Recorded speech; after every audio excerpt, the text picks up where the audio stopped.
It's great to be back with you guys on Trauma Talk. When self-perfection hardens into pride and control becomes the only language a person speaks, narcissism crosses from the adaptation from video 2 to what I'm talking about here, which is the clinical narcissist. This is the clinical end of the spectrum, so you understand it. Okay, what psychology calls the narcissistic personality disorder. Okay, so where the defense isn't, in this particular case, is not flexible anymore.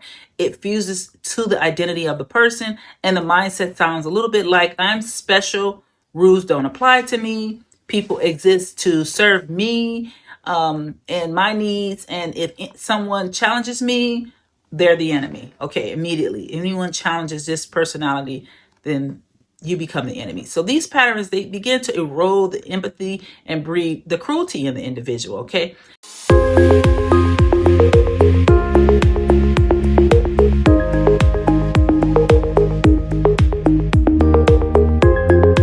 They turn the relationship into an arena of dominance, not connection. So there's no connection in these types of relationships, even though it might feel like it is at times.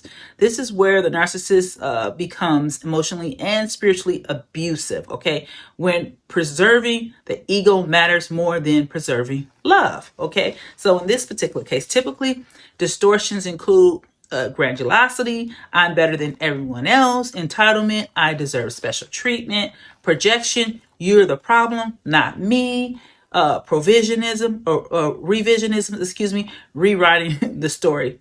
They're not innocent, okay? They didn't do anything wrong, okay? So behind all of it is the terror of shame for the narcissist, okay? So to such a mind like this, vulnerability feels really like alienation, okay? So they destroy the intimacy in relationships before it can expose them. They do not want the intimacy because it uncovers a lot there. So that's why encounters with clinical narcissism feel really cruel. They're the cruelty of self-worship is what they are, where the image is protected at the expense of everything else, all the soul of another person around it, or anyone's soul around it. Okay, so what you need to keep in mind here is that faith reminds us that evil is simply love, okay, turn inward until it devours itself. Okay, so it's just self-hatred of themselves, self-hatred of other people. So grace can call even this pattern to repentance, though. So you got to keep that in mind,